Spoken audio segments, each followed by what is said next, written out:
Amém, pastor Renato, vem até aqui à frente. Já apresentei o pastor, né? Conhecido de muito tempo.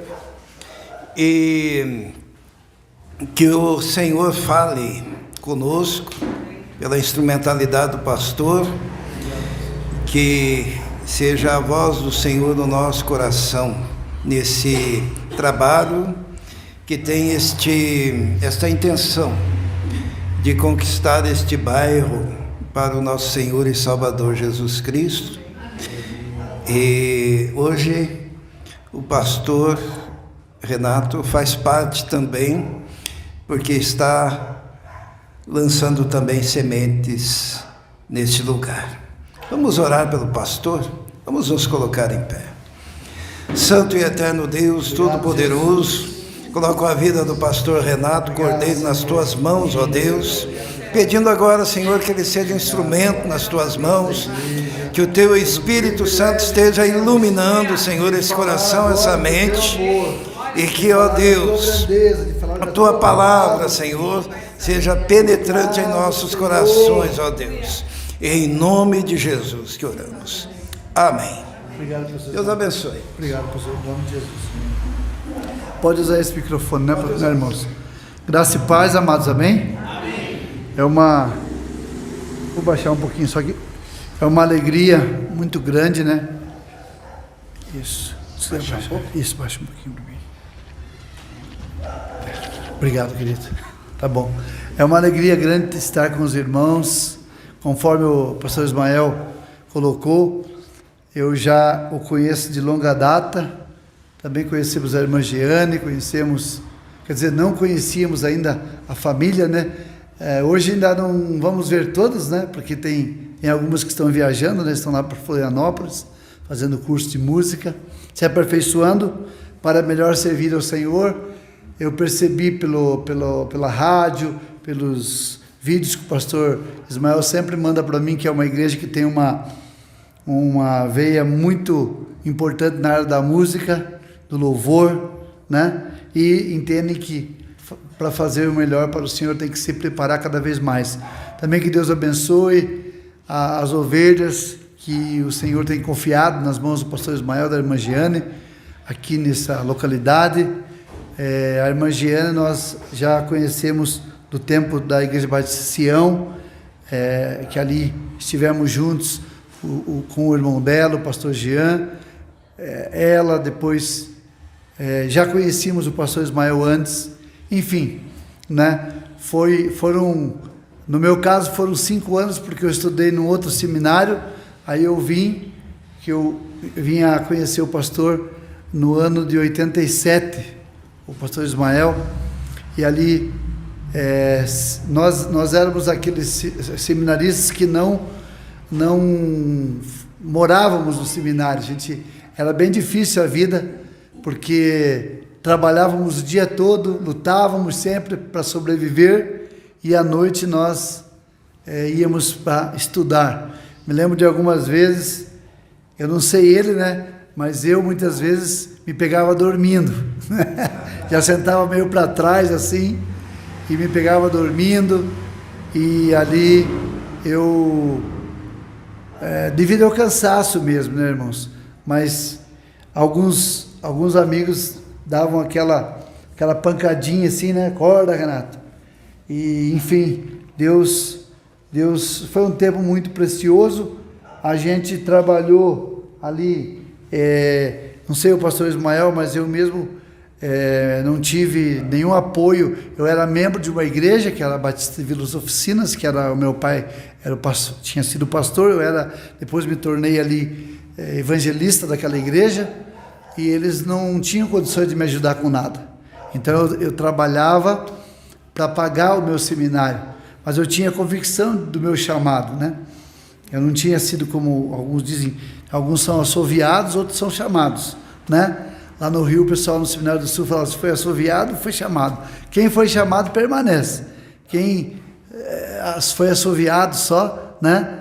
Sentiu assim uma emoção e tal, não fica, porque as lutas são grandes. Nós que temos pastoreado pequenas igrejas, sempre a gente está à frente de um trabalho começando, O meu pai, pastor Alípio, pastoreou por 54 anos também todas as igrejas que ele abriu em Curitiba e região metropolitana, sempre começando, comprava o terreno, lutava para construir, aí ficava 6, 7 anos e a gente ia mudando, né? A minha irmã Ruth, ela sentiu mais isso, né?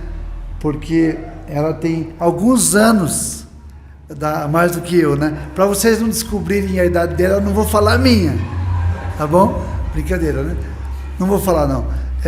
Então eu estou aqui também com a minha esposa, a Liceia, que era membro da Igreja Batista lá da Vila 7, né? Quando nós nos conhecemos, ali em Maringá.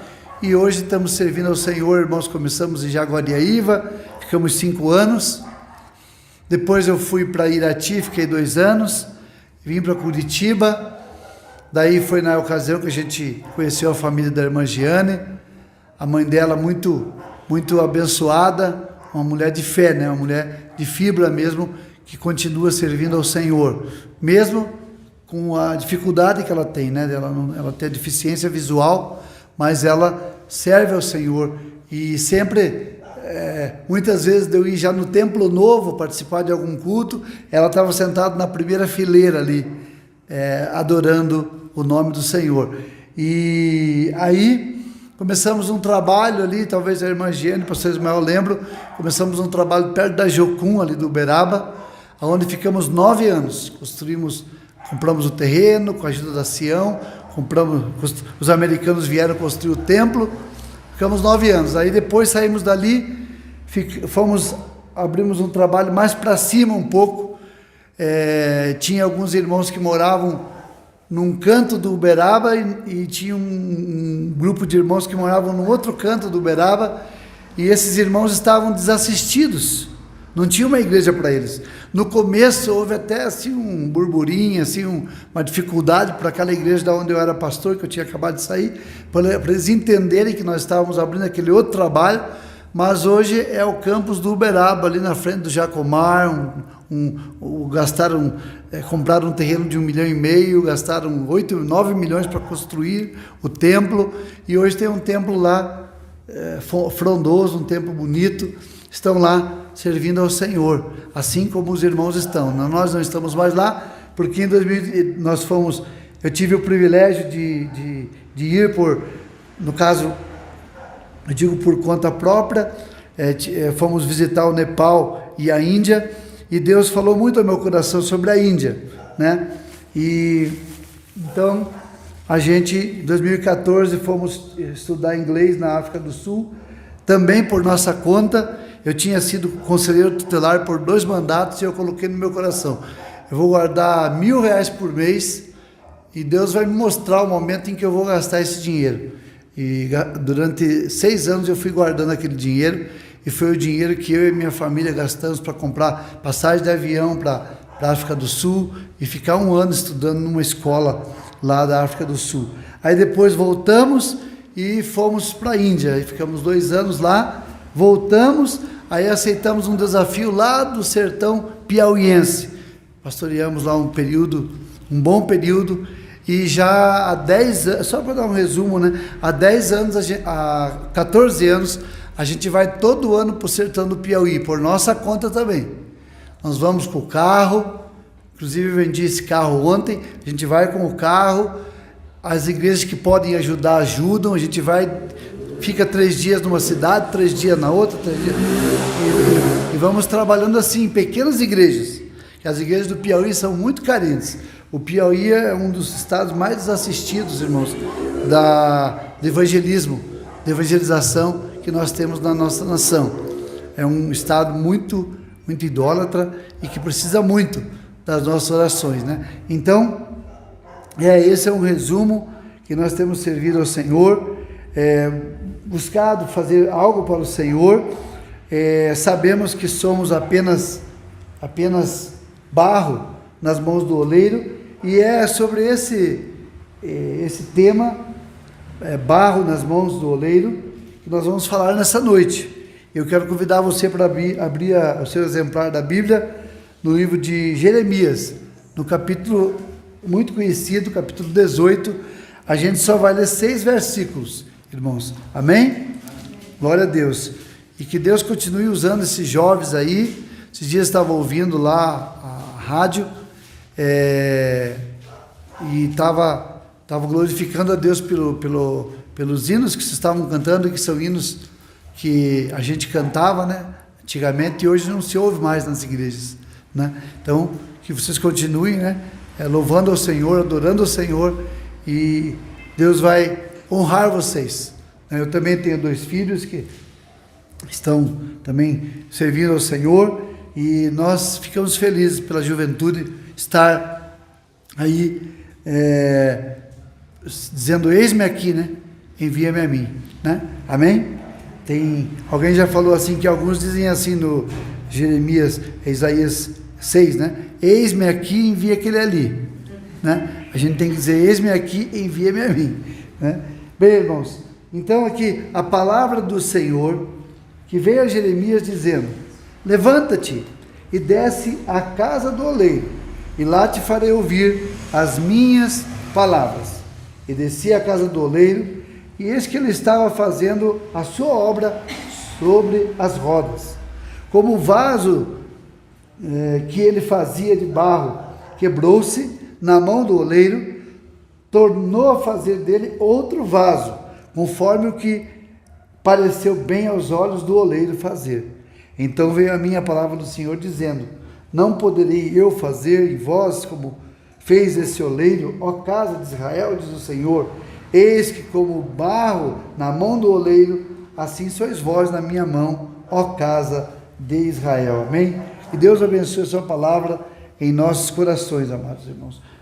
Amados, estava eu a preparar este sermão, e o Senhor estava folheando a Bíblia, perguntando para o Espírito Santo aonde que seria o texto escolhido para esta noite, para esse domingo, aqui na Igreja Batista Logos, e Deus me trouxe para aqui Jeremias capítulo 18. Irmãos, nós sabemos que Jeremias, Ezequiel e Daniel, eles são profetas do período exílico, né? Que período é esse período exílico, irmãos? É o período em que o povo de Israel estava cativo na Babilônia. Eles ficaram lá durante 70 anos. Agora os irmãos imaginem, uma nação que foi marcada por grandes reis, uma nação suntuosa como Israel. Pensem na capital, na cidade de Jerusalém, cidade uma cidade marcante, um templo suntuoso, o reino de Davi, o reino de Salomão. Enfim, amados, nesse momento tudo encontrava-se destruído. O templo foi destruído, muitas dos utensílios do templo tinham sido levados também por Nabucodonosor para a Babilônia.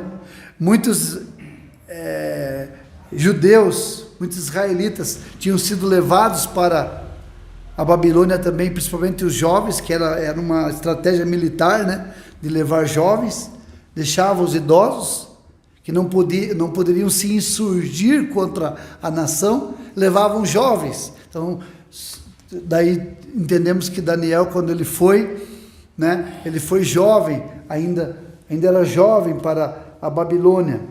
E assim, meus irmãos, Jeremias, ele estava muito entristecido.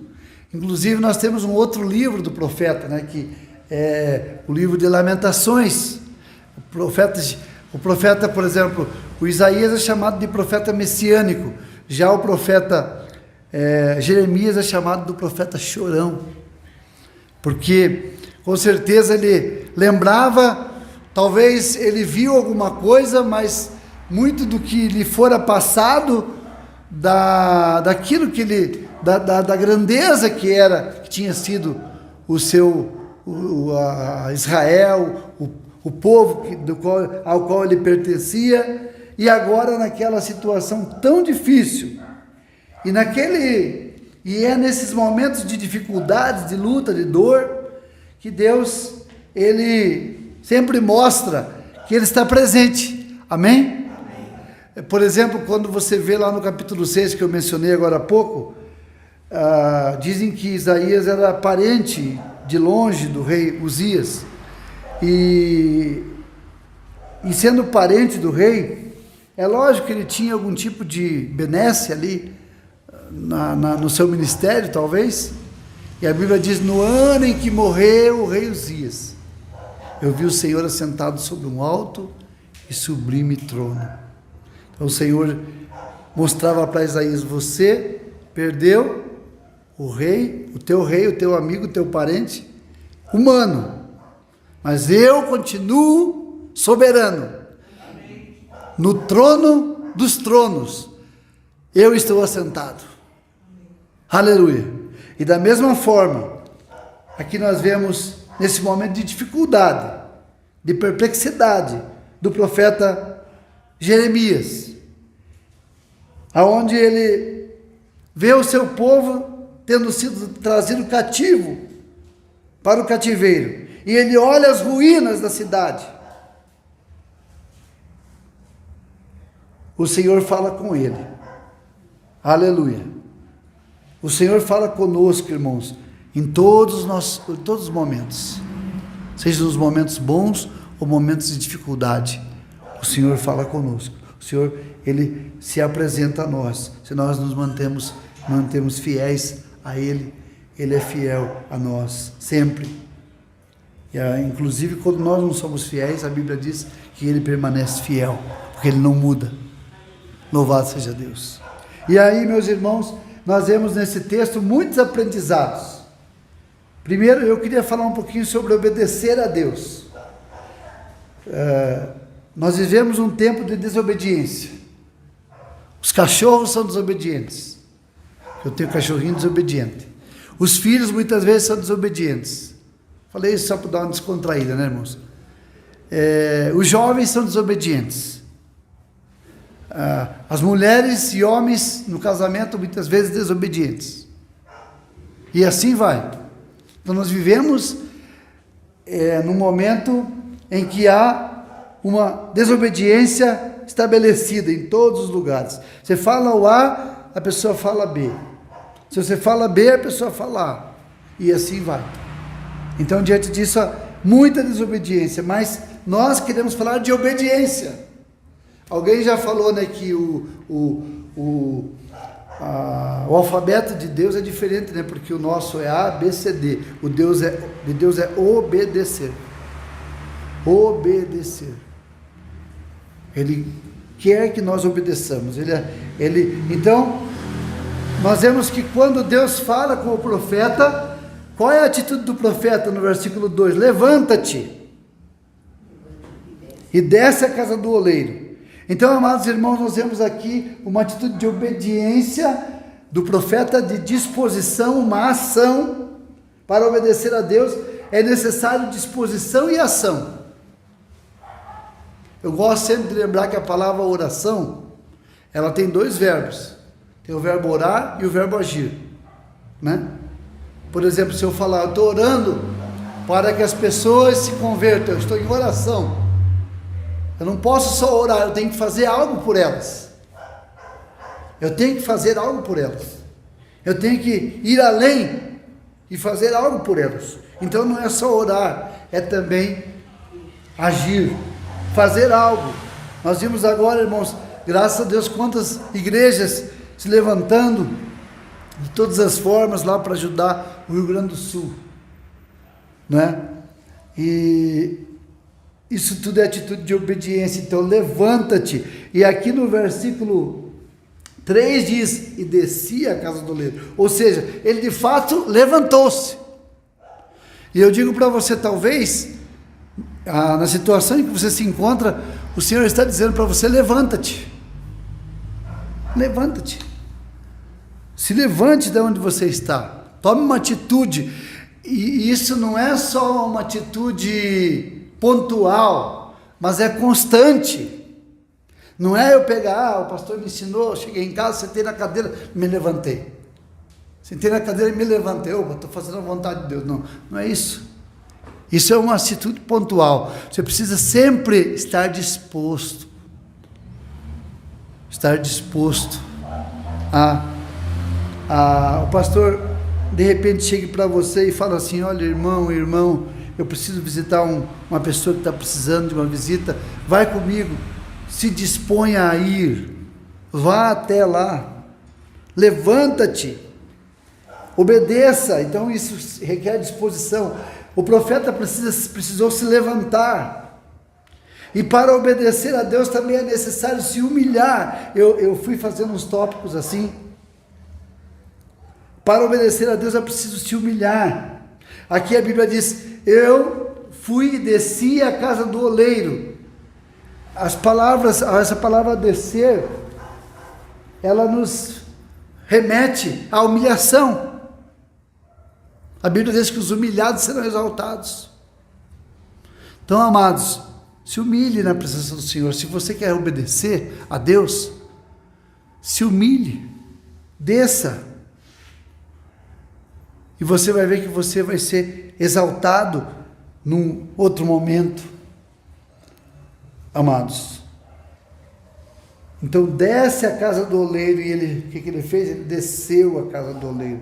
Versículo 3 fala: e desci a casa do oleiro. Mas para obedecer a Deus é necessário fazer exatamente o que ele ordena, amém? A Bíblia diz 2 vezes no versículo 1: e veio a minha palavra do Senhor. E eu anotei também o versículo 5, diz lá: então veio a minha palavra do Senhor. Ou seja, Deus ordenou, Deus estabeleceu algo, e nós devemos obedecer. A Bíblia diz: melhor obedecer do que sacrificar. É igual os pais, né? O pai está com a varinha na mão para bater no filho e fala: olha, obedeça, senão você vai ser sacrificado. Pega a vara, né, a varinha, e bate nele. Modo de dizer, né? Então ele vai preferir o quê? Se ele for inteligente, vai preferir obedecer, que ele não vai apanhar, não vai ser executado. Eu sei que vocês aí, os meninos, não apanharam, né? Os meus filhos também não apanharam. Os meus não apanharam pouco. E a gente sempre gosta de lembrar, né?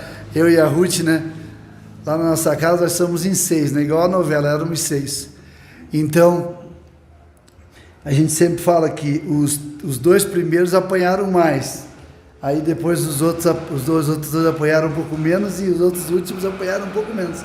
Mas eu ainda assim, sendo quase um dos últimos, ainda apanhei bastante, porque eu preferia desobedecer. E daí a minha mãe me sacrificava. E quase que algumas vezes me sacrificou mesmo de cacetada. Mas igual eu digo assim, eu não sou a favor disso. Eu falei para vocês que eu fui conselheiro tutelar 6 anos. Eu não sou a favor disso, da violência, obviamente. Mas também a gente tem que mostrar, como diz a Bíblia no Provérbios, né? 2 vezes: ensina o menino no caminho em que ele deve andar. Então nós temos que ensinar. E então o Senhor ordena, e cabe a nós obedecer. Então, e um outro ponto que eu quero colocar para os irmãos aqui, é que Jeremias fez o que Deus ordenou, ok, mas para obedecer a Deus precisamos passar pelo processo, amém? Daqui a pouco eu vou falar um pouquinho mais do processo, não vou me demorar muito, são 19:11. E também para obedecer o processo, eu vou falar um pouquinho no versículo 3 e 4, mas vou pular o processo porque depois eu volto para ele. Para obedecer a Deus, devemos entender que somos apenas barro, e Ele é o oleiro, amém? Nós somos barro, barro é barro. Tem muita gente aí se achando, né? Aí nas igrejas por aí, mas não passa de barro. Mesmo que você ache que você não é barro, você é barro. E o Espírito Santo sempre vai estar te lembrando: você é barro, você é frágil, você pode se quebrar a qualquer momento. E aqui diz, irmãos, então, o versículo 4, na parte B, diz assim, ó: tornou a fazer dele outro vaso conforme o que pareceu bem aos olhos do oleiro fazer. Então nós vamos ser moldados segundo não a nossa vontade, mas segundo a vontade de Deus. Como Jesus falou quando estava prestes a ser crucificado: Senhor, está difícil, mas que não se faça a minha vontade, mas a tua vontade. E aqui nós entendemos, irmãos, que Deus quis moldar primeiro o profeta, o servo. E eu sempre gosto de dizer, amados, que só existe uma categoria de crente. Sabe qual é? Servo. Dizem na biografia que o Billy Graham, um dia, não sei se foi o Billy Graham, o outro grande pregador, não sei exatamente, mas parece que foi o Billy Graham, que alguém falou para eles, foi apresentado, e disse: olha, aqui agora o grande pregador, o grande homem de Deus, falou um monte de grande. Aí quando ele pegou o microfone, ele disse: olha, se eu sou grande, eu não sou servo, e se eu sou servo, eu não sou grande. Então, se é grande, não é servo. Está aqui o fulano de tal, grande pregador, anda não sei para onde, grande. Aí você dá uma perguntada assim: em quantas igrejas pequenas ele foi pregar? Chama ele do lado, e se ele falar que ele não foi nenhuma, ele é grande. Então, se ele é grande, ele não é servo. Esses dias eu estava vendo uma entrevista da Sarah Shiva, ontem, antes de dormir, e eu achei bem legal o que ela faz, pastor. Os pastores escrevem para ela, e ela fica 3 meses na igreja por conta dela, ajudando a igreja. E ela usa o ano dela inteirinho em 4 igrejas. E ela diz: eu vou, se a igreja puder pagar, eu não vou. Eu vou se a igreja não puder pagar. E fico lá, e ela trabalha mais com os casais, não só da igreja, mas casais potencialmente que podem, que de repente estão com problemas, e através desse problema podem vir para Cristo. Problemas de relacionamentos. Então, meus amados irmãos, é isso, é servo. Deus é o oleiro, é Ele que nos molda. Aleluia. E aqui, eu queria falar com os irmãos rapidamente agora, na segunda parte final da pregação. Vamos falar um pouquinho sobre o processo que eu falei agora há pouco. De acordo com, isso aqui eu peguei do Google, por isso eu vou ler, minha memória já não ajuda muito.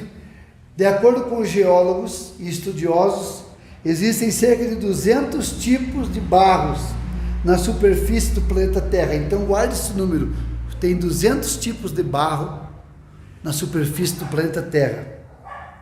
Mas só alguns servem para se fazer um vaso.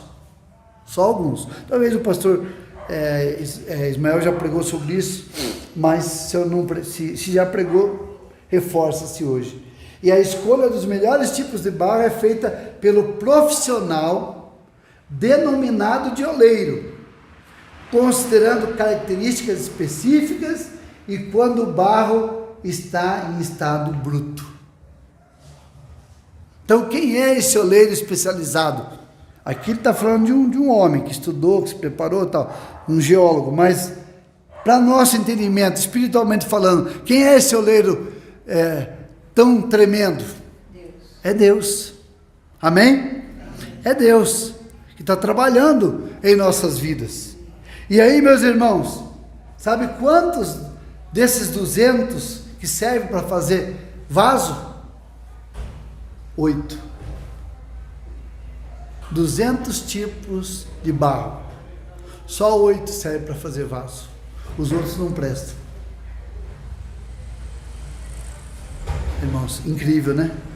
É incrível isso.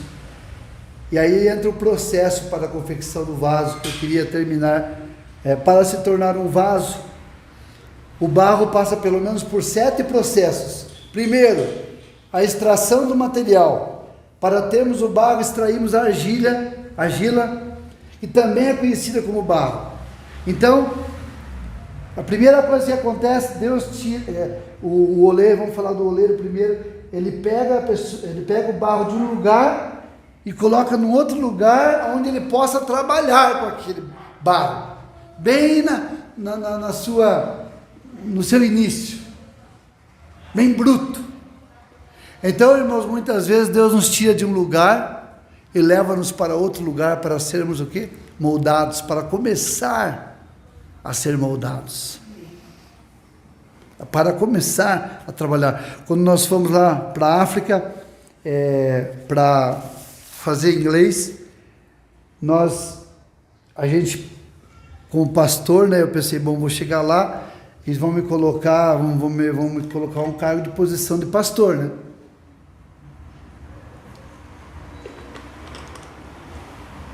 Eles mandaram eu lavar as rodas dos carros.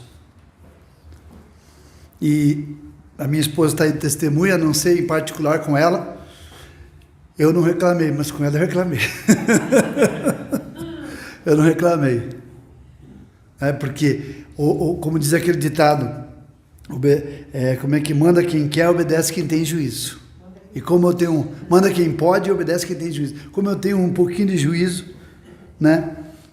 Eu aceitei lá. Era difícil de ver menino assim da idade dele. Fulano, depois que você, Renato, depois que você terminar essas 4 rodas dessa caminhonete aí, vai lavar essa outra aqui. Olhar para o camarada aqui, aí ia procurar no Facebook. O camarada era um 0, meu Deus. Entendeu? Que a gente tem essas coisas, né? Ficava pensando assim, né? 0 que eu digo, não para Deus, né? Mas talvez pensando, não tinha ministério, não tinha nada. Era um jovenzinho lá. Mas foi até o final essa tribulação. Não acabou nunca. Mas acabou depois que a gente voltou, né? Mas aí é difícil, muitas vezes, nós entendermos. Então Deus pega a gente de uma situação e nos coloca em outra situação. Porque eu tinha recém saído do conselho tutelar, né? E me posicionei naquela situação. Então a primeira coisa é a situação. A segunda, o oleiro começa a limpar, começa a fazer uma limpeza do material retirado. Aí tira pedaços de pedra, do barro, desses 8 que pode fazer o vaso. As raízes das árvores podres, os galhos secos, areia grossa e todo o lixo. Então, meus irmãos, isso aí é um processo, falando espiritualmente, aplicando para nossas vidas, é uma obra que o Espírito Santo faz em nossas vidas. Que ele vai tirando, né? Vai tirando aquilo que não presta. Eu me lembro que quando nós estávamos ali na primeira igreja do Uberaba, ali que a gente abriu, a gente falava sempre para eles que é como uma casa, né? A gente tem aquela casa, tem muita gente que, por exemplo, tem muitas mulheres que tem a família ali, enfim, tem aquele cantinho da bagunça e não quer que ninguém acesse aquele cantinho, porque de certa forma é vergonha, né? Então recebe a pessoa na sala, se a cozinha estiver limpinha, daí recebe na cozinha, né? Mas naquele lugarzinho ali que está bagunçado, não recebe. Então, irmãos, quando nós somos uma casa, comparado a uma casa, e o Espírito Santo vai trabalhando, e nós não podemos nos dar ao luxo de dizer, Espírito Santo, aqui você não vai mexer. Aqui você não pode mexer.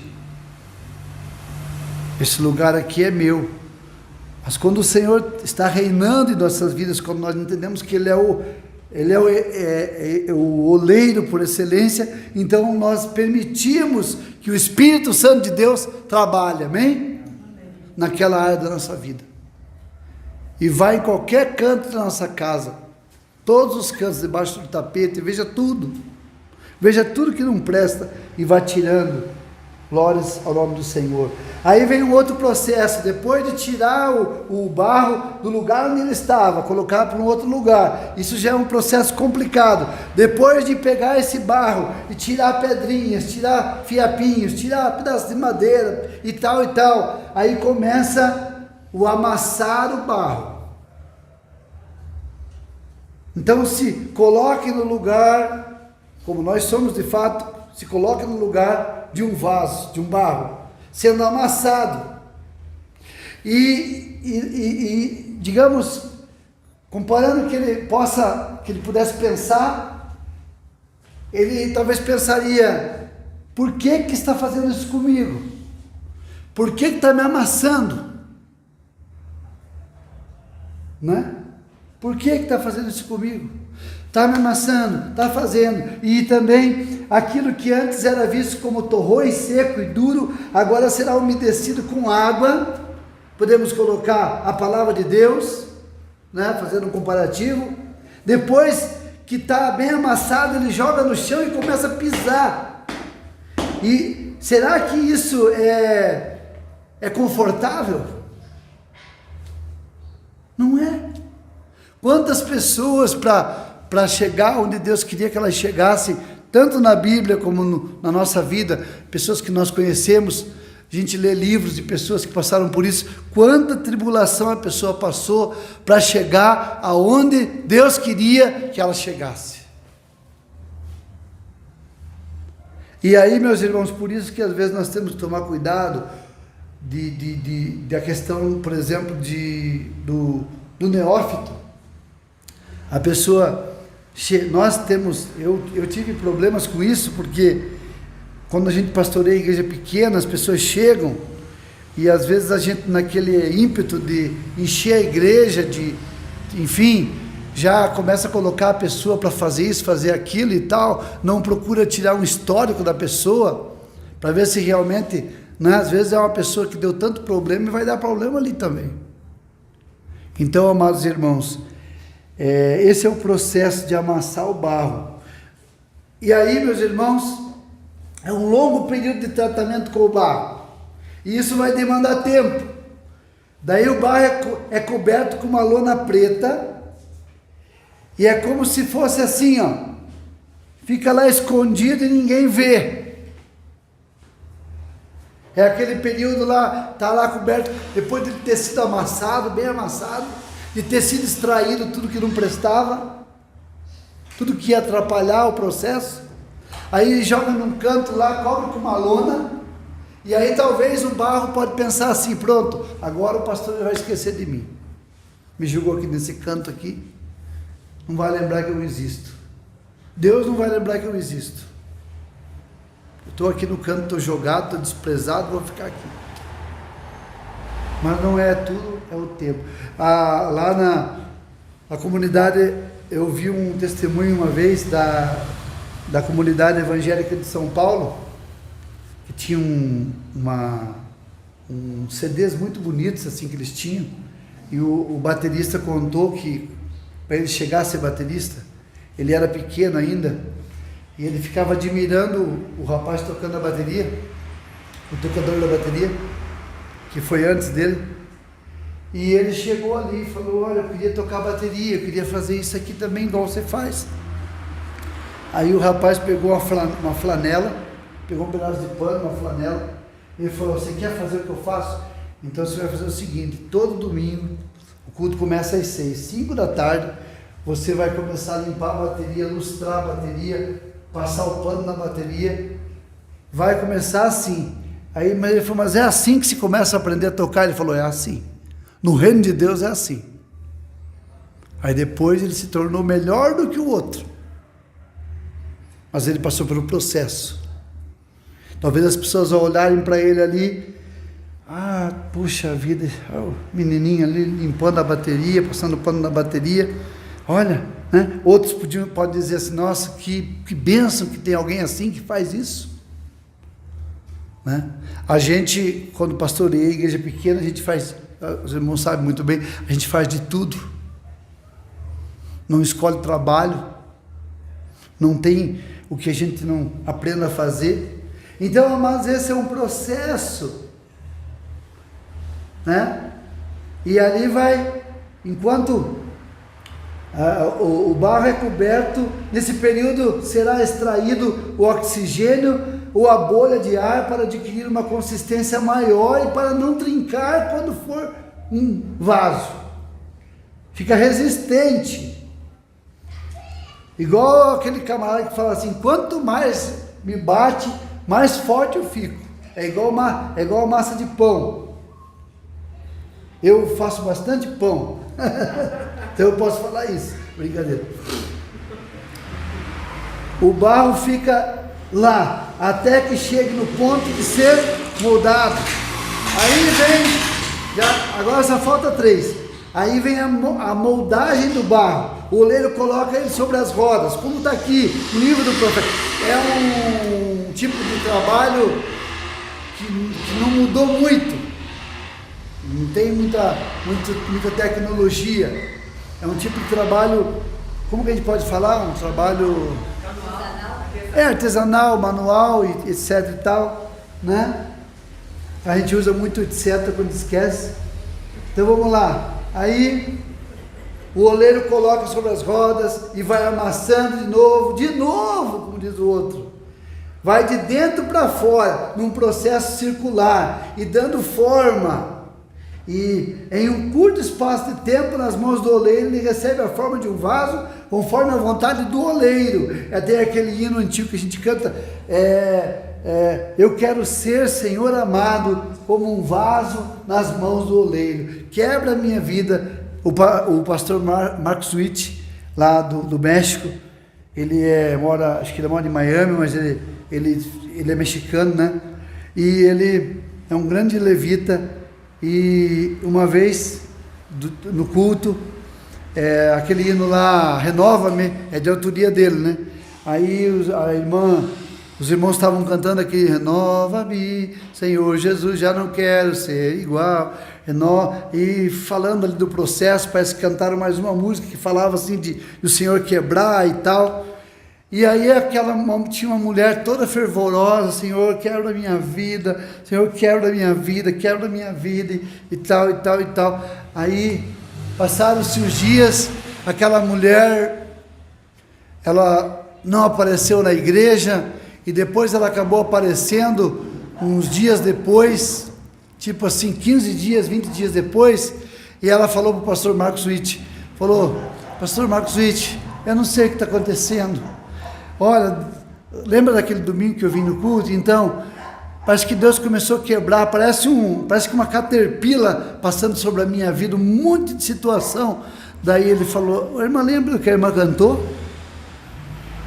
A irmã levou a brincadeira, mas Deus levou a sério. Deus fez o que a senhora pediu. Então, na próxima vez, quando a senhora for cantar, com tanto fervor, pense melhor. O que o Senhor vai fazer. Então, conforme diz o hino, a gente pensa que as palavras jogadas ao vento, se você promete para um ser humano, o camarada fica te cobrando a vida toda, imagine Deus, quebra a minha vida e faz de novo, tá pensando que é brincadeira, eu vou quebrar você essa semana ainda. Você vai ver o que é bom.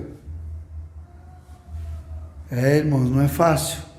É isso aí, é o moldar de Deus, é o trabalhar de Deus. E aí o penúltimo, depois que o vaso fica pronto, ele ainda agora, talvez o vaso vai pensar assim, bom, agora o barro, né, eu sou um vaso, agora já vou para um lugar de destaque. Não, ele é colocado em uma espécie de cabide na sombra e no vento, até que se enxugue e fique resistente até o último estágio.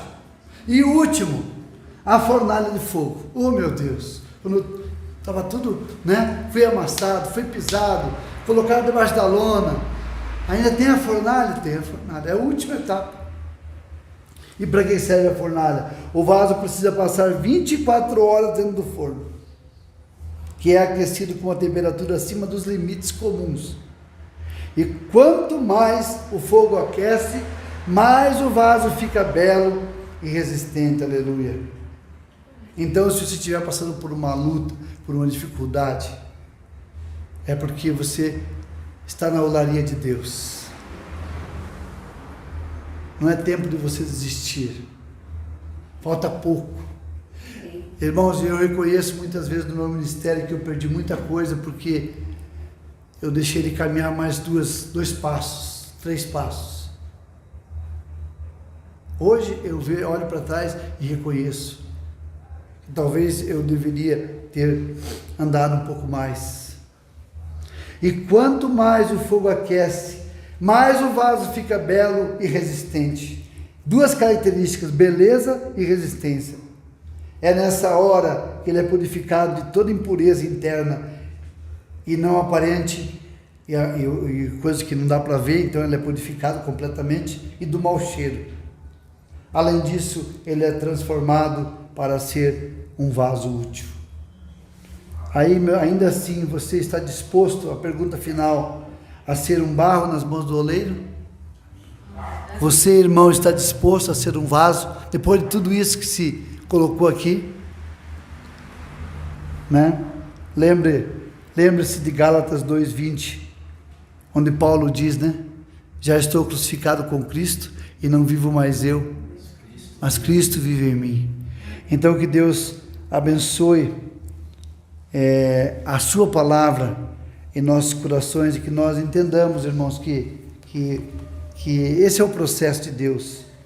E Deus abençoe o pastor Ismael, a irmã Giane, Deus abençoe seus filhos e filhas, Deus abençoe essa amada igreja que com ele caminha junto, de mãos dadas, continue. Esse bairro aqui com certeza precisa muito dos irmãos, precisa muito, vocês são um luzeiro, uma luz aqui a brilhar nesse local. Que Deus continue abençoando. Vamos ficar em pé e eu quero fazer uma oração antes de devolver a palavra aos irmãos. E se eu passei um pouquinho do horário, os irmãos nos perdoem, mas depois de tanto tempo, ainda pastor Ismael, eu tinha que gastar um pouquinho, sem rever o irmão.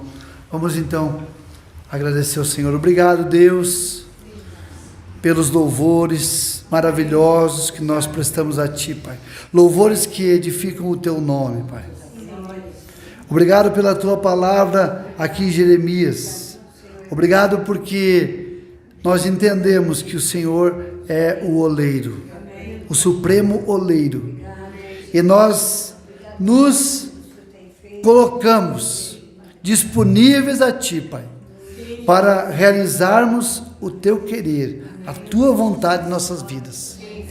Pai, nos ajuda a passar pelo processo. Nos ajuda. Não é fácil. Somos seres humanos, somos falhos, somos pequenos. Muitas vezes lamentamos, muitas vezes murmuramos.